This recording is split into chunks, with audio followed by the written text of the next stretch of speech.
Hello, everyone, and welcome to the 2025 International Model Forest Network webinar series. Today is Thursday, April 3rd, 2025. And this is the second session in this 4-week webinar series. The Canadian Institute of Forestry is very pleased to partnering with the International Model Forest Network to host a series of webinars showcasing different model forests. These sessions will explore each model forest mission, key initiatives, strategic plans, projects, and the resulting impacts, aiming to raise awareness about their significant contributions to audiences in Canada and internationally. For today's session, we'll be featuring Vilhelmina Model Forest, and we are pleased to have Leif Jougda, who will give an exciting presentation titled Europe's First and Northernmost Model Forest. With over 4 decades of experience, Leif has been actively engaged in various forestry roles in Vilhelmina since 1977. As a senior advisor on land use, he has worked extensively with the Swedish Forestry Agency and the Semi-Parliament, focusing on the unique challenges of Sweden's mountain regions. His expertise lies in managing land use conflicts among forestry, nature conservation, and reindeer husbandry. Notably, he played a key role as operations manager in developing reindeer husbandry plans and has contributed to numerous projects across the Barents region. With that, I will now pass it over to Leif. Leif, over to you. Thank you, Charin. And first of all, I will thank you for inviting us to this webinar so we can spread some more information about Vilhelmina. I'm going to tell you a little about our work for almost 20 years. And in some slides, I give you the background first, the establishment of Vilhelmina Model Forest. I will give you a short film of what we have done the first 10 years, and then also we continue with our new thoughts that also what we shall do in the future and how we have managed to solve some problems, but still we have something to go. So I think we start with the first picture here. You can see where Vilhelmina is situated in the northern Sweden. And I can tell, I don't know exactly where you are, but we still have snow, and it's almost the time between winter and spring, can we say, at our place today. So the background to Vilhelmina is that if we continue to picture number 2, you see a picture from the mountain forest in Vilhelmina. And during the 80s and 90s, discussions were held, at times heated, regarding forestry in Vilhelmina. And the focus was primarily on the high natural values affected and diminished by clear cutting. And you can see on this picture a part of the mountain forest in Vilhelmina, and it's almost 30% of the productive forest land in Vilhelmina is mountain forest. And during this year, if we start in the 1980s and 1990s, logging took place in all seasons with high activity. The industry demanded timber, and additionally, there was uncertainty about which regeneration measures should be used in the mountain forest to secure high timber production. Because this kind of industry in Sweden and forest is very important for income to a lot of people in Vilhelmina. And this led, among other things, to the state as a forest owner imposing a ban on logging in these areas in 1984. The ban was lifted in the mid-1980s after several parallel inventories of natural values, such as you can see on this picture, lichen-bearing spruce forest that is of importance for reindeer husbandry, for example. You can see the hanging lichens on the left up to in this picture. And also the effect of various forestry measures, which shown that intensive site preparation, plowing, and also harrowing following by planting. And of course, you can see there is the new generation of the new spruce plants is very important for us up here in the north.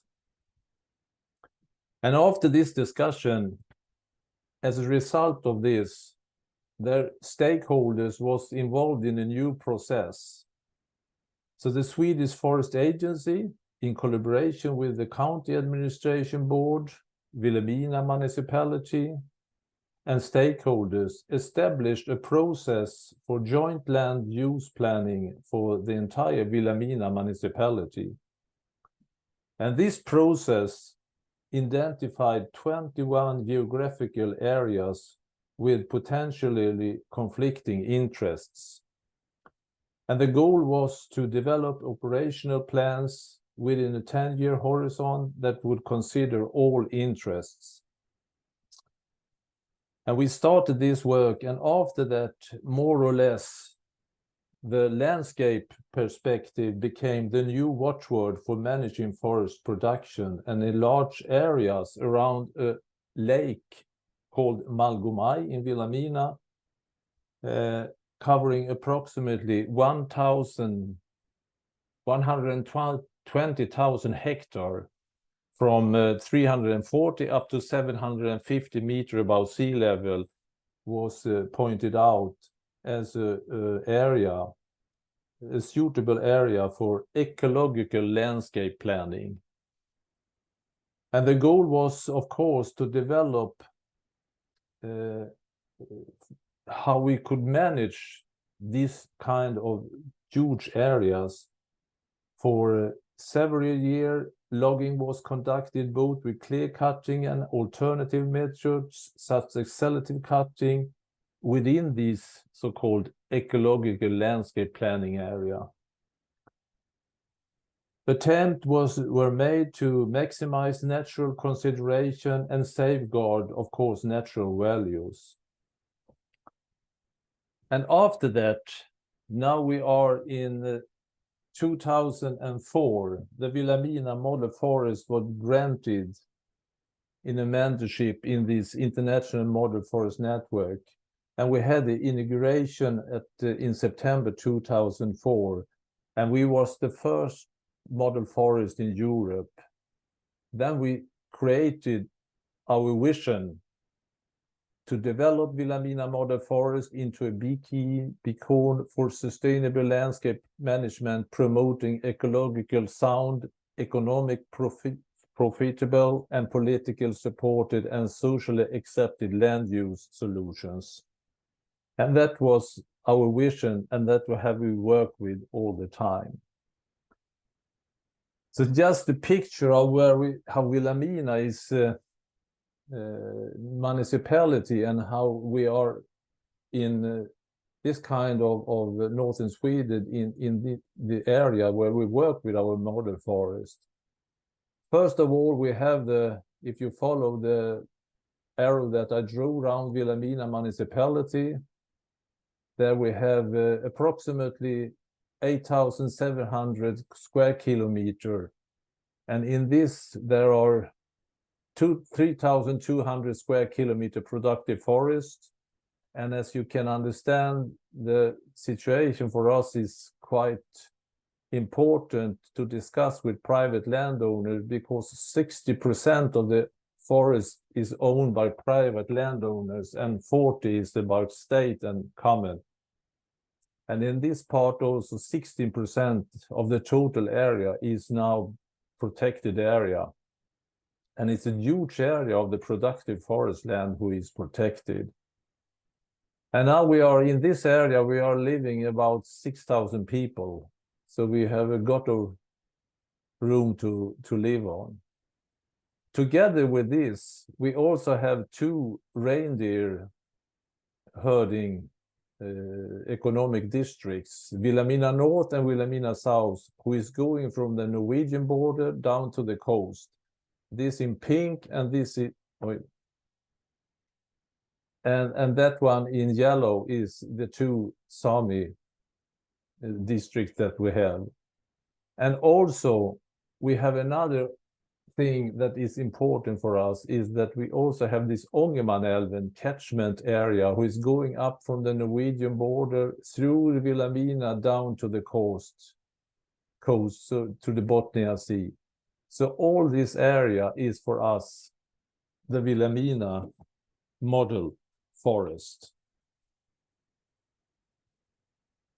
So now I want to show you a little, in a short video, what we have done from 2004 up to 2014, and I will hope that we can start this video, and we'll see if you can get a more picture of what we have done through this year.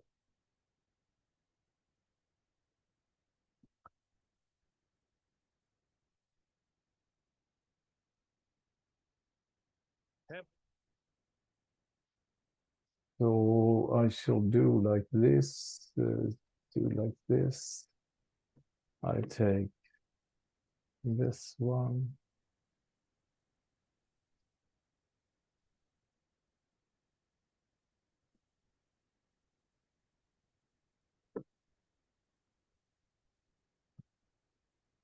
Här på Njakafjäll startar resan mot bildandet av Vilhelmina Model Forest 2004. 15 års hårt kamp om skogen mellan lokala skogsägare, ideell naturvård och även regeringen var inblandad för att ta ställning i frågan.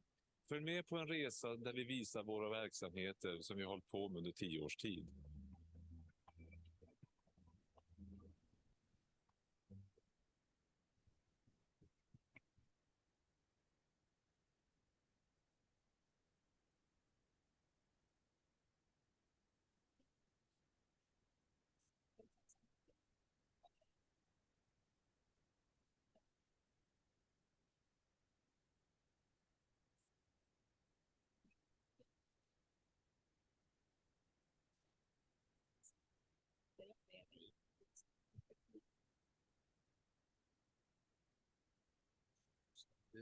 Vi delar tillsammans med Kanada, Alaska, Ryssland, Finland och i princip samma problem och förutsättningar för att lösa kravet på uthållig användning av skog och landskap.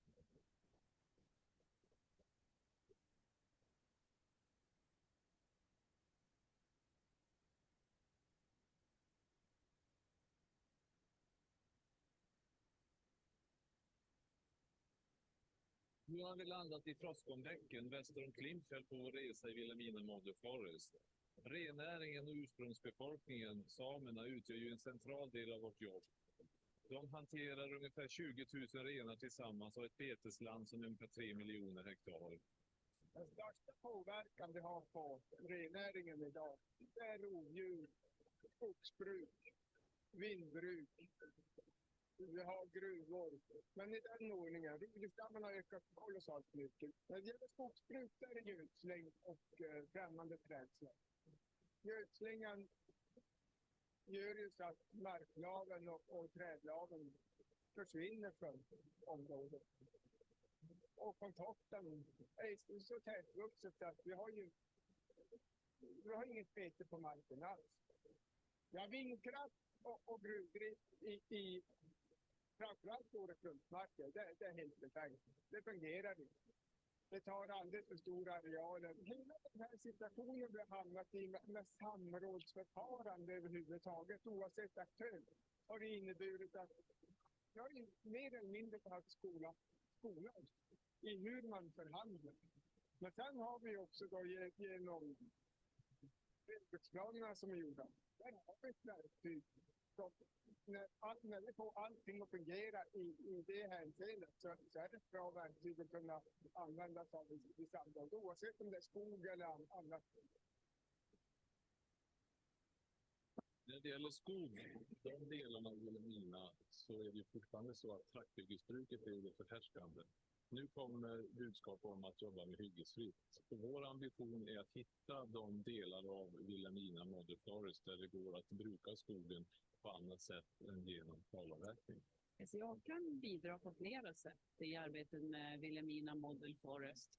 Dels så är SCA Europas största privata markägare, så vi kan givetvis bidra med försöksmarker. Sen kan vi också bidra med den kunskap och erfarenhet som vår egen personal har. Vi har ju bedrivit skogsskötsel på hela vårt markinnehav under lång tid och även bedrivit forskning tillsammans med SLU bland annat. Syftet med att använda alternativa metoder på våra marker, det är att bevara eller stärka de naturvärden som finns. Det kan handla om sociala värden eller värden för rennäringen.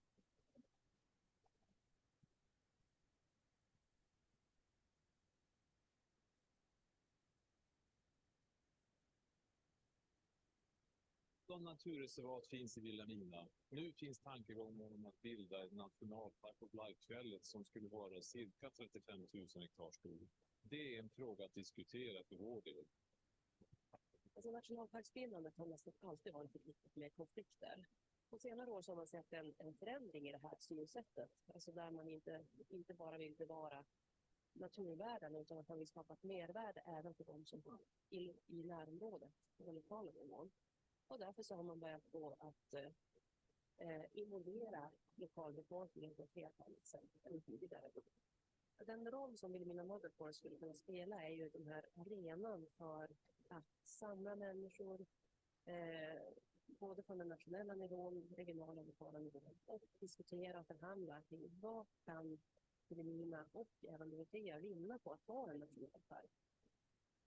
Vattnet utgör blodomloppet i landskapet. Vi står nu vid Ångermanälven som börjar rinna uppe vid norska gränsen i Vilhelmina och slutar efter 46 mil förbi Sollefteå ner i Bottenhavet. Och i Vilhelmina Model Forest har vi tagit fram en åtgärdsplanering för att förbättra fiskvandring bland annat. Laxbäcken var känd gammalt för att vara en lekplats, ett sjömall och maj. Alltså stor öring vandrade upp efter Laxbäcken och lekte här. Men vid regleringen i början av 60-talet så gjorde man en damm och en laxtrappa vid utloppet till Markmaj. Och den har aldrig fungerat. Den är i stort sett stängd igen och när den väl är öppen fungerar den inte på vandringen ändå. Så detta är ett jättestort problem för oss idag. Vi restaurerar Laxbäcken på grund av det stora skogsbruk som har skett i området. Skogsbruket började redan på 1800-talet. Och i och med detta så gjorde man ju flottrensning för varje år.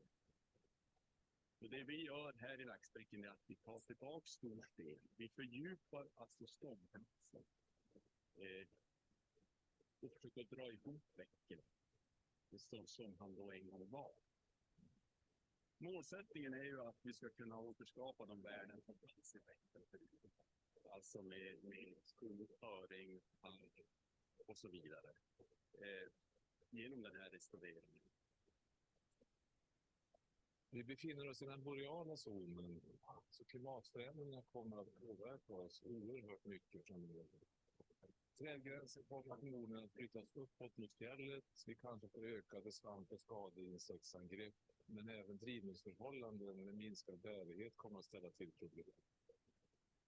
Vi lever redan idag i ett förändrat klimat och vissa av oss märker redan av effekterna av det. För andra kommer det att dröja ett tag till. Men helt säkert så kommer alla att påverkas. Nyckeln är ju ett gott samarbete mellan samhällets olika aktörer. På det lokala planet måste vi arbeta tillsammans. Vilhelmina kommun och Vilhelmina Model Forest har tagit initiativ till att ta fram en klimatguide som kan hjälpa oss att planera och förbereda och anpassa samhället inför den förändring som vi står inför. Skogens sociala värden inrymmer många olika upplevelser i landskapet. Vi har ett antal sagostigar i Vilhelmina, men vi har också byggnader som representerar gamla kulturspår som Norgefaragården, Fattomacke, Rickrumgården och Kyrkstan. Ja, vi står ju nu vid Ryttriongården och det är en väldigt viktig byggnad. Halva huset är museum och det andra är gästateljé. Det här bygger på en lång tradition där paret Emma och Folke Ryttriung inbjöd många konstnärer. Så under en lång tid så blev det väl, kan man säga, ett kulturcentrum. För mig är kultur naturligtvis musik, litteratur, konst. Och det bygger på ett grundläggande behov som vi har allihopa. Det är skönhet. Och det hittar vi här i landskapet.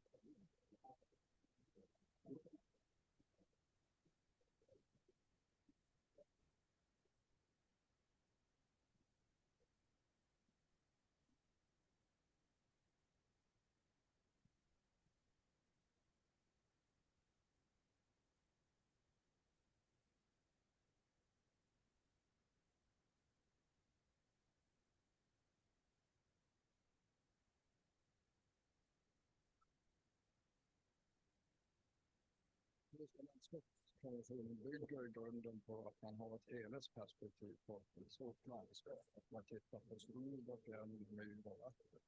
Och i Vilhelmina Model Forest har vi tillgång till ett stort landskap med alla de här komponenterna. Sverige har en lång tradition av skogsforskning och IMFN erbjuder för skogsforskare ett praktiskt landskap, en faststid där vi kan samarbeta med personer som brukar landskapet och där vi kan angripa praktiska frågeställningar. Nu är vi tillbaka där allting började.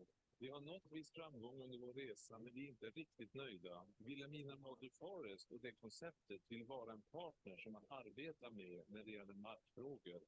Så resan fortsätter.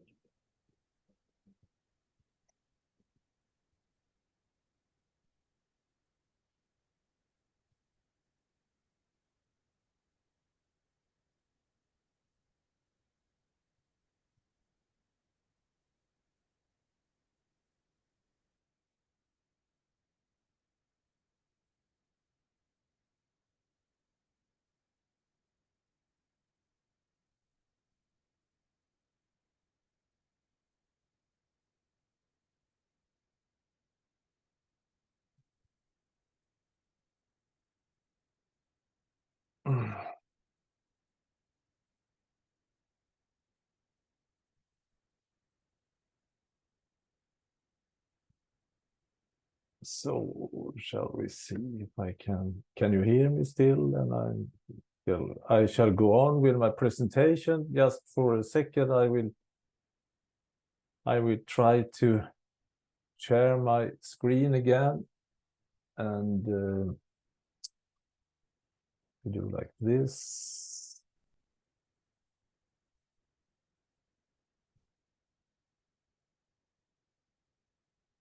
So now we are coming to the third part of my presentation. Sorry, Leif, you may Yes? want to share your slides first. Okay. You should see if this where it is. Delar skärm. There it is. You cannot see this? Not yet. Not yet. Okay. Then we try it again. We do like this, like this.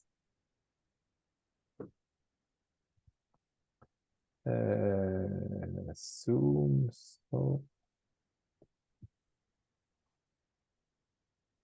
Oh no, I don't understand what's happening. Then we take away this.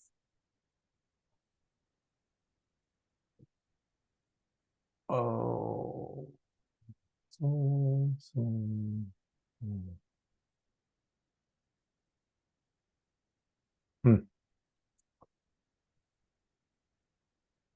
No, You prefer no, me no. to share the slide from my end? Yes, maybe. I don't know what happened. Okay, just one sec. Here I can see. You cannot see me if I start this one? No, I'm not seeing the slides at this moment, but I can share it from my end. Just one moment.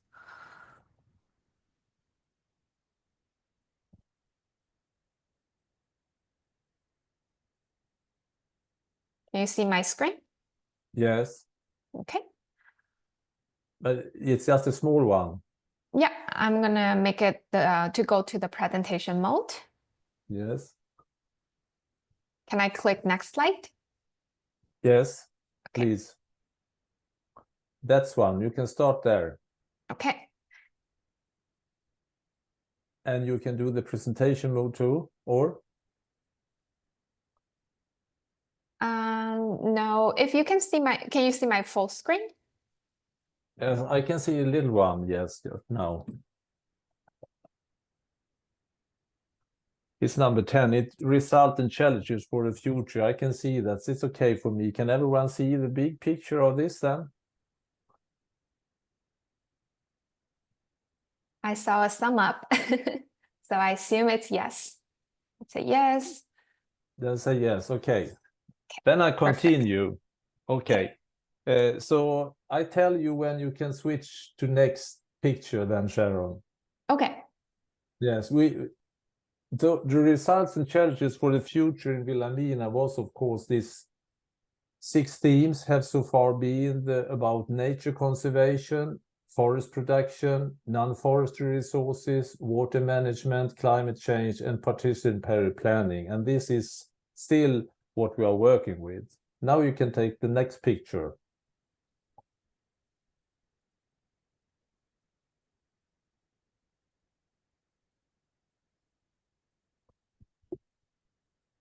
And nature conservation in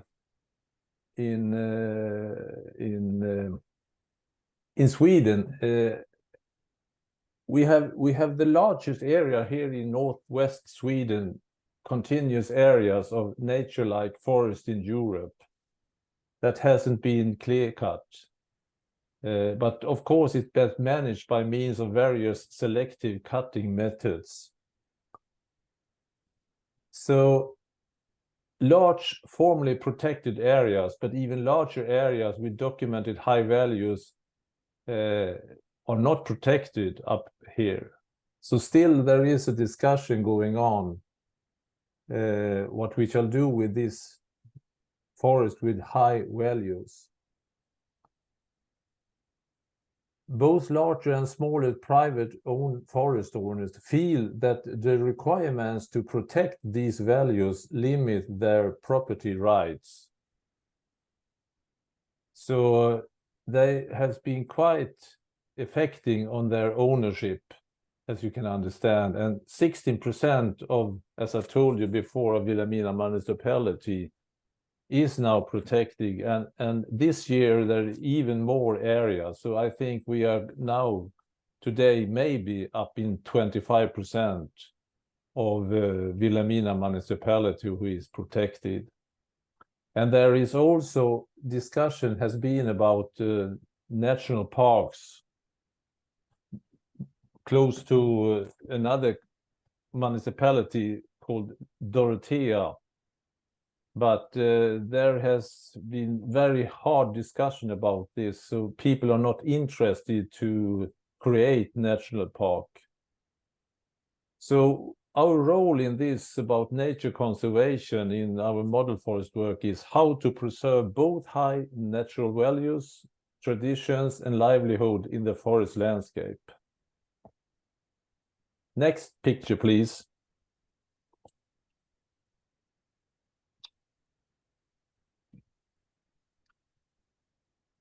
So speaking about forest production, there are historical conflicts between regional forestry and other land use interested within the Vilhelmina model forest have highlighted local traditional forestry involving a higher degree of selective cutting. And through Vilhelmina model forest, alternative management methods have been tested with the aim of studying how and where it's suitable to work with them. So as you can see on the picture to the right, you see the forest land cover. The green map in the background is how the situation was in 1950s in Vilhelmina, with the green areas was forest land cover. We hadn't had any clear-cut areas before 1958 or something like 1952 or something like that in Vilhelmina. But as you can see on the map below, harvest area from 1958 up to 2004, there is not so much green areas left. So the forestry has managed to take away a lot of the very old growth forest. So what we are trying to do is maybe to stop the clear cutting and more work in the single tree selection cutting or the selective cutting, as you can see on the picture to the left. So what we have to follow up are there areas, alternative areas to clear cutting, and which kind of forest can we use this kind of methods with selective cutting. Next, please. Picture, please. To show people in Vilhelmina and also people visiting us, we started to create a lot of research and demonstrations areas in cooperation with both the big forest company, the state-owned forest, private landowners, and also other stakeholders and people also from the reindeer and culture part and social part in Vilhelmina. And as you can see on the picture, there are different kind of methods that we have worked all from. We starting from the middle of Vilhelmina with information path, and then we discuss landscape planning, burning, watershed management, landscape planning, shelter wood felling, etc., and spread around the whole municipality. And this has been something that has been very popular way for both forester and the general public to get an idea of different management methods. Next, please. Picture, please.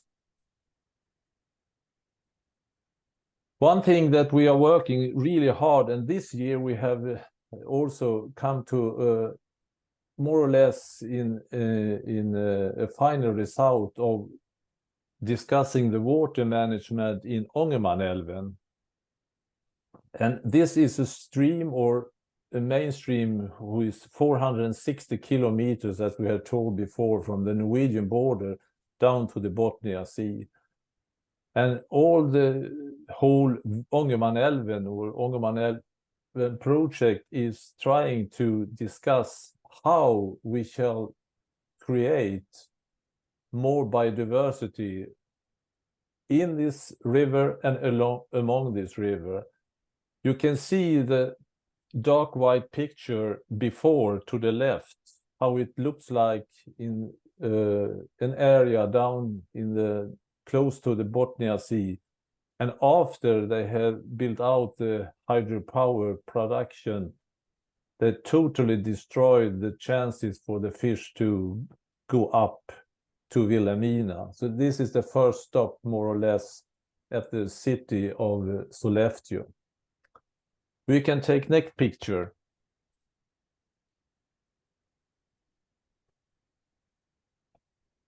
So what we have done is that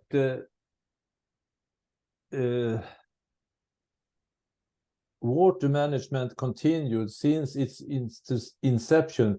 We have inventory both the main channel and also the tributaries of the Ångermanälven River, which are presented in 6 major reports on suitable environmental improvement measured at power plants and dams. And several streams, smaller streams in the catchment area have been restored and opened, of course. And the work was among the very first of its kind in Sweden and has been highly appreciated both by authorities and the public. But we have a new national strategy going on in Sweden today, and we will see what will happen.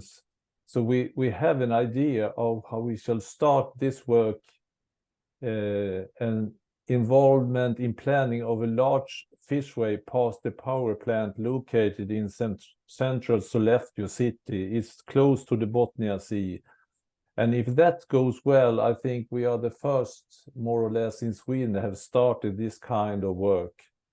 So our situation is now, what will the new national strategy for hydropower imply for the rivers in Sweden and the forts of Vilhelmina model forest? We don't know that yet, but maybe during this year we will have clear discussion, or we have get a result of what we have really decided from the political side. So this is quite a job that has been done now, and we have left this report to the political part in Sweden to discuss. Next, please. Then we have, of course, another thing that is quite interesting in Vilhelmina, and it's a discussion what shall be with all the reindeer husbandry, the situation for the Sami people, and also how the forestry has an impact of this kind of industry, if we say so. This is a picture from the spring migration. Has every year at this time, reindeer coming from the winter grazing land up to Vilhelmina to calf up in the mountains, and this picture shows how they're passing a very hard passage or difficult passage just outside Vilhelmina, and you can see the people are coming on the big road. They are not so very happy when all these reindeers are stopping the traffic, but it's just under 1.5 hours or 1 hour or something like that. But it's approximately 2,500 reindeer in this herd going up to the mountains. Next, please. So this is non-forestry resources. So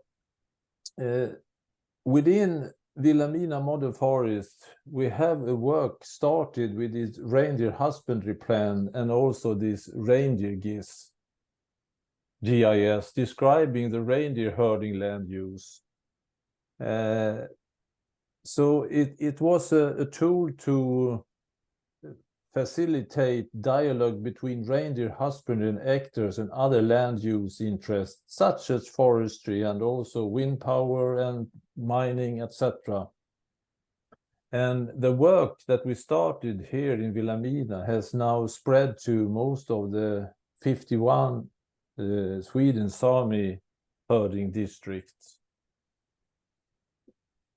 So our question today is how we can support these tools for knowledge exchange and consultation between conflicting land use.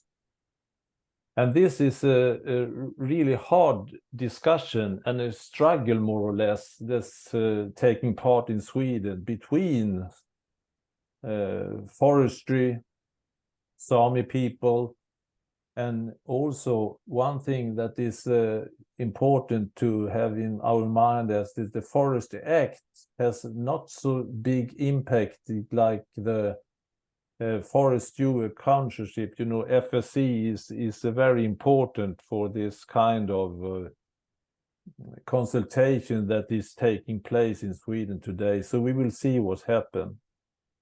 And also another very important is, of course, not only the Sami people, but also people living here up in the north, is the value of the cultural landscape. So we have a inspired project on alternative methods for organization and financing restoration and management of culturally valuable settings. And we also, together with Canadian indigenous people wrote a culture cookbook with the traditional recipes. So our goal is, how can Vilhelmina Model Forest be a platform to continue the initiated work of inventory and bringing forth cultural values throughout the landscape? That is our main question today. We can go further on. So this kind of reindeer husbandry plans, or in Swedish renbruksplan, should, as we can see on these three dots, that provide support in day-to-day activities in reindeer husbandry, and also provide support in land use discussion with other land users, and of course contribute to increased knowledge and understanding between different resource users, and thereby reduce conflict, because this conflict is going on every day, I can say, in this part of Sweden. And the reindeer husbandry plan has been a good tool to go further on in this work. We can take the next picture. So as you can see on this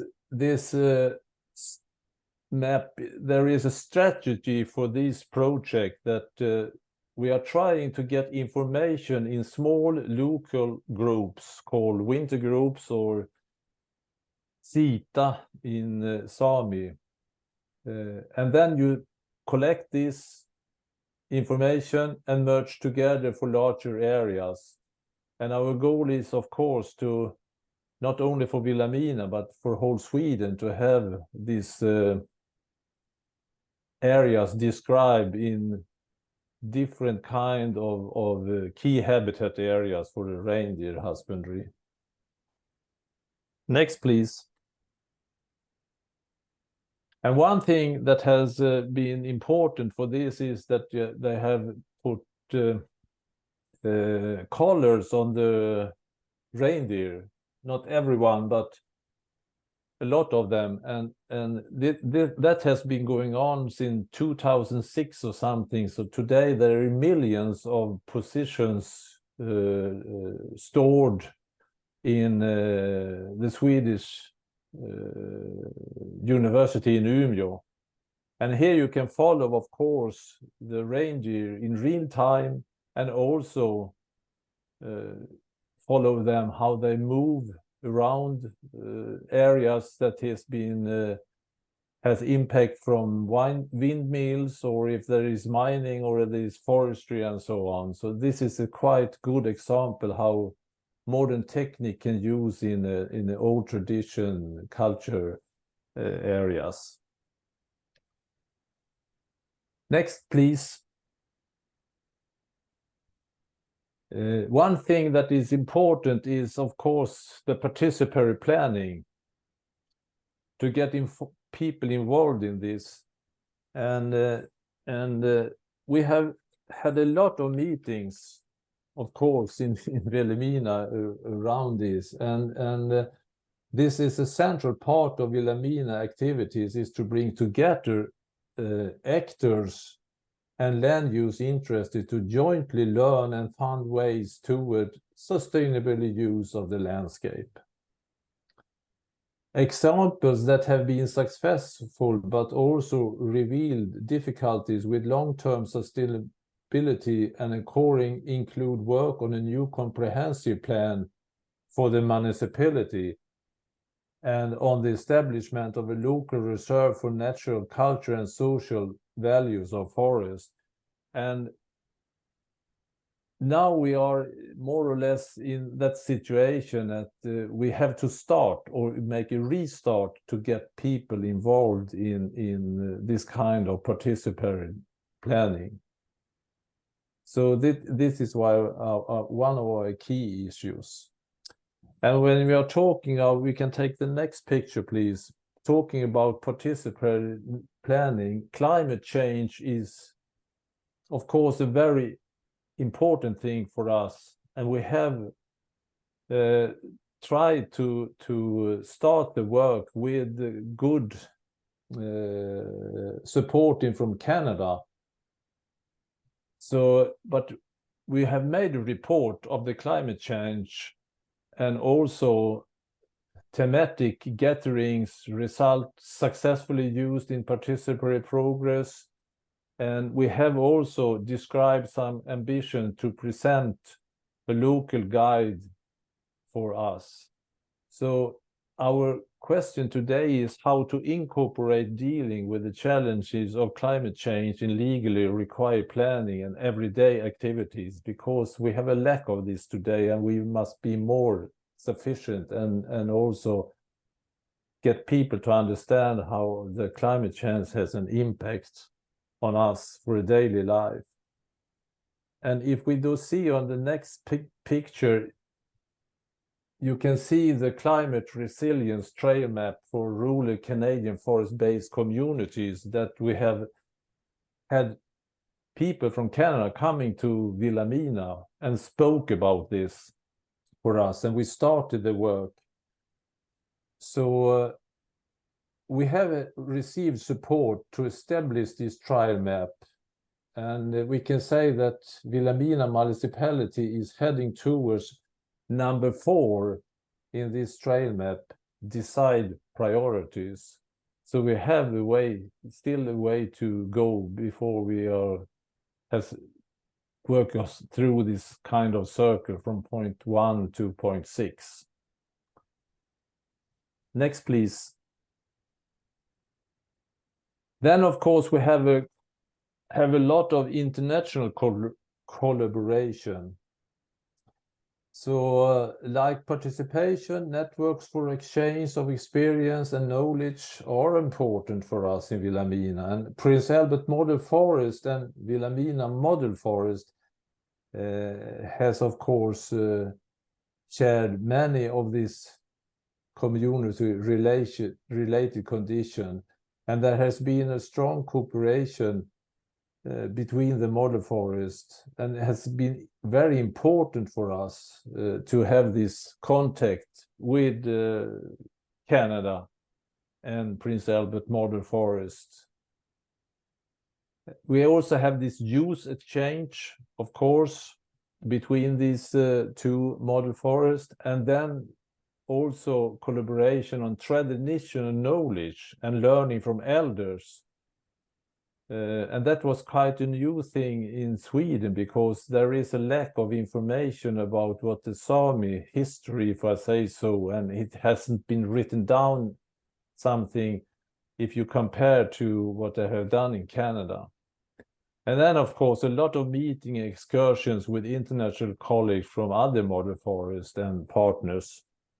And as you can see on next slide, if we take that, there is an example when Swedes, our young people from Vilhelmina, visit local model forest.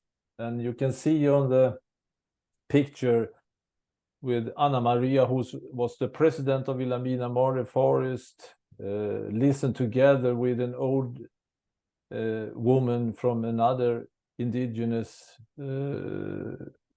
people in Canada on what we call in Swedish songs or Sami songs that is called joik. And on the right, you can see there are also a thought of creating regional networks, for example, between Vilhelmina, Prince Albert, and also Alto Maleco Model Forest in Chile.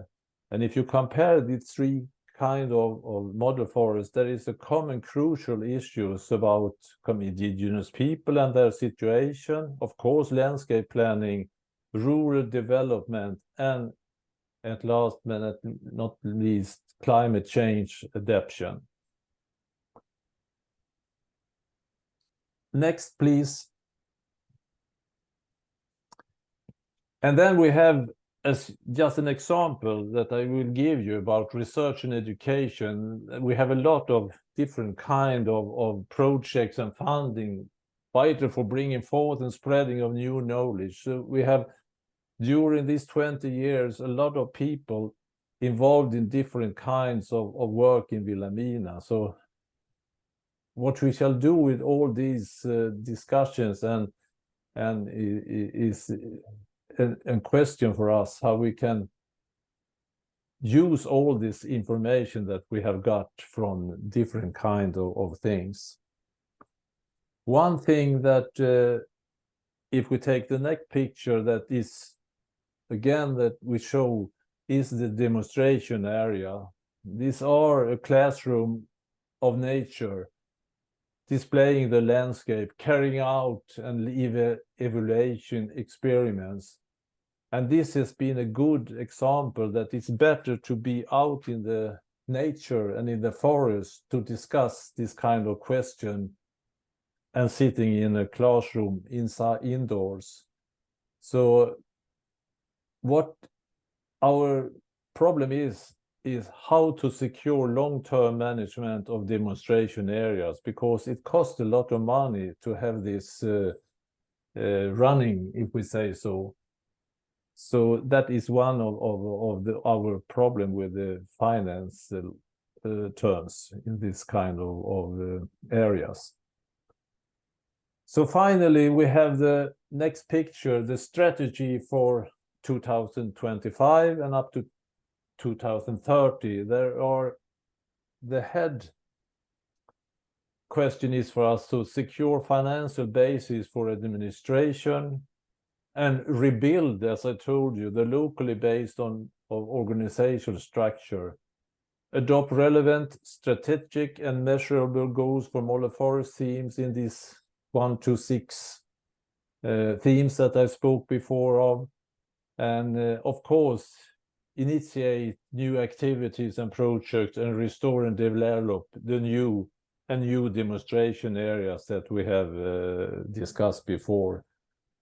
And if we see in the long term, of course, develop, reconstruct network for knowledge exchange, and that must be on both regionally, nationally, and internationally. And we have started this with more or less to make a new regional network now in Northern European model forest network, then parts of Czechia, Poland, Sweden are involved. And of course, before we had this disaster with Russia, they were also involved in this Northern European model forest network. But now there is a new start, I would say, in 2025 to go further on with this.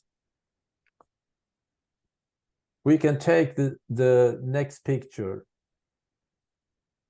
And this is the last picture that is more or less one thing that I think is very important for the future, because as I wrote down, to be able to manage the landscape perspective, the new knowledge and management through landscape pilots are needed. So a kind of new what shall we say, person who work with the holistic perspective in municipality, in different kind of institutions or forest company and so on, they must have this idea to more or less balance all the different kind of work that is going on, all from the forest cutting, from the mining, from the windmills, from the reindeer husbandry, and also the nature value, social aspects and everything. And that's why I mean that you must have this kind of people who we can mention landscape pilots are needed in the future. And then we have the last picture, and I will say thank you for your attention, and of course you're welcome to Vilhelmina Model Forest. Thank you so much. Thank you, Leif. That was a great presentation. And before we move on to the Q&A session, I'm gonna launch a post-webinar survey for our participants to fill out. Just one sec here. So there are 2 questions in total. You may need to scroll down to see the second question.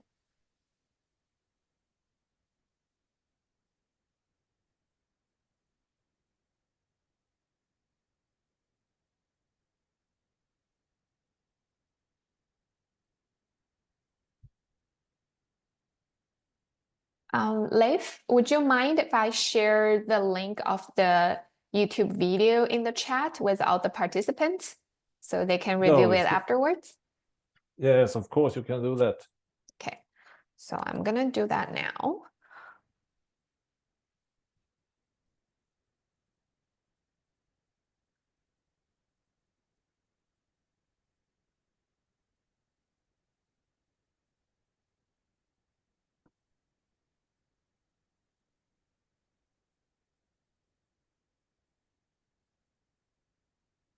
Okay, so now we have a question for you, Leif, in the Q&A pod.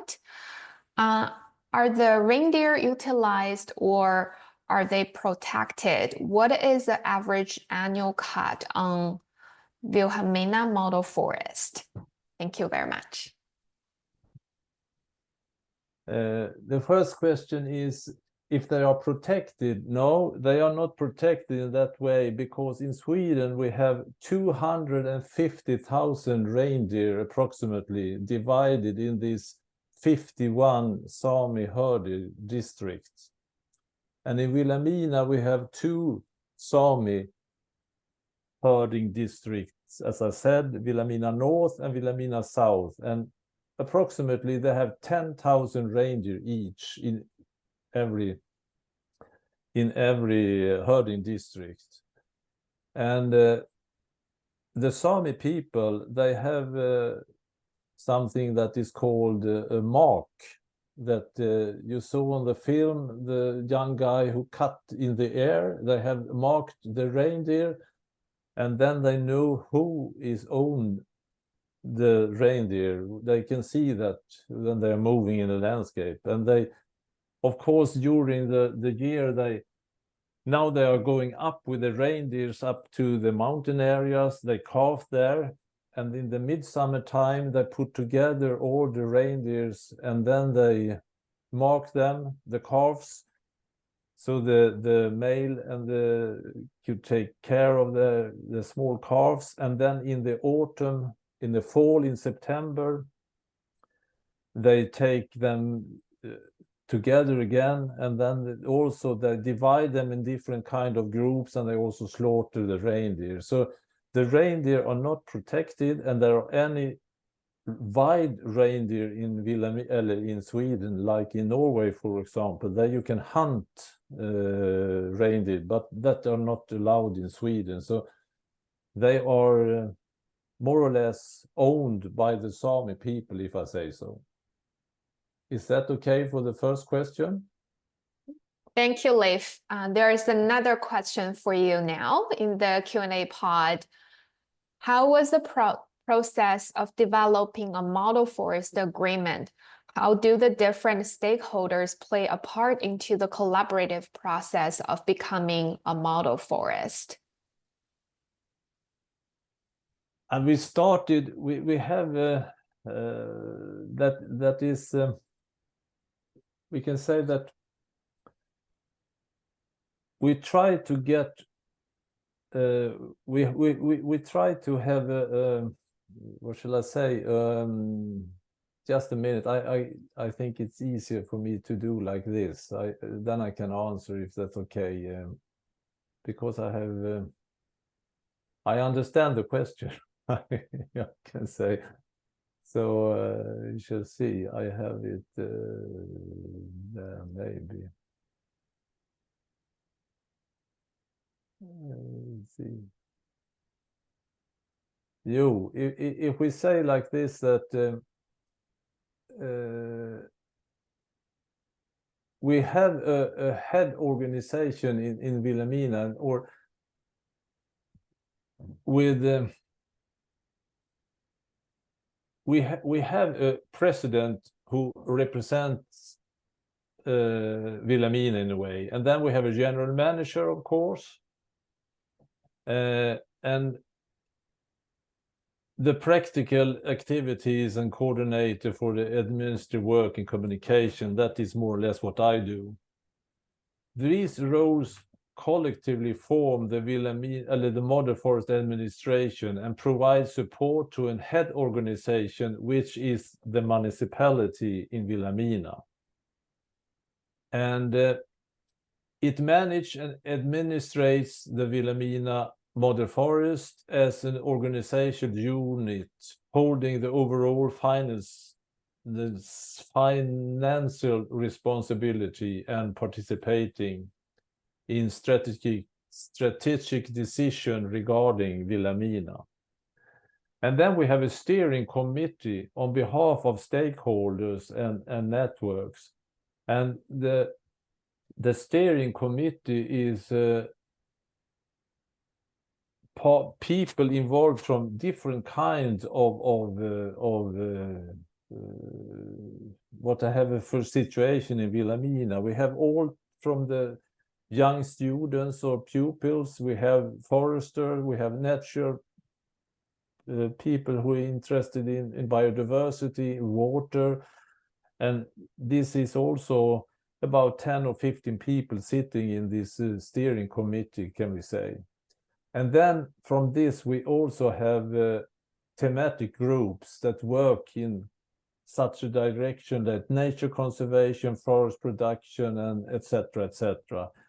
So there has been more or less that isn't 1 or 2 or 3 people who are deciding what we shall do in Vilhelmina. There is a committee or different kind of groups are involved in the decisions that we take and what we shall work on. I don't know if that is clear, but I can send you some paper about this that we have new just for a week ago or something that has written. So maybe I can deal that with you, Sharon, so you can understand what we are doing. If that can be of interest. Thank you, Leif. I just want to quickly remind everyone that we are going to end this session in a few minutes after we answer the last question from Robert. But if you have any follow-up questions, please feel free to email it to the e-lectures at CIF-IFC.org. And we are also happy to connect you with Leif afterwards. I know Robert made a comment in the chat at the beginning of the webinar. He was part of the delegation that journeyed to Sweden when the Vilhelmina Model Forest was in the planning stage. It was a great trip with some exciting proposals and an enthusiastic planning team. So his first question is the Vilhelmina Model Forest large enough to encompass both winter and summer ranges? Yes. Short but sweet. And he has his second question is, one of your slides showed virgin pine forests. I understand that lodgepole pine, Pinus contorta, is a major species in Sweden. What is the natural pine species? And is there a movement to revert to the original pine forest, replacing lodgepole pine? Yes, it is. I think there is approximately 600,000 hectares or something like that is planted with poach pine in Sweden. And in the area where I live, if we speak about the mountain area, there it is forbidden to plant lodgepole pine. You are not allowed to do that. You must plant Pinus sylvestris, who is the Swedish pine, if I say so. So you are not allowed to use exotic species up in the area where I live. Thank you, Leif.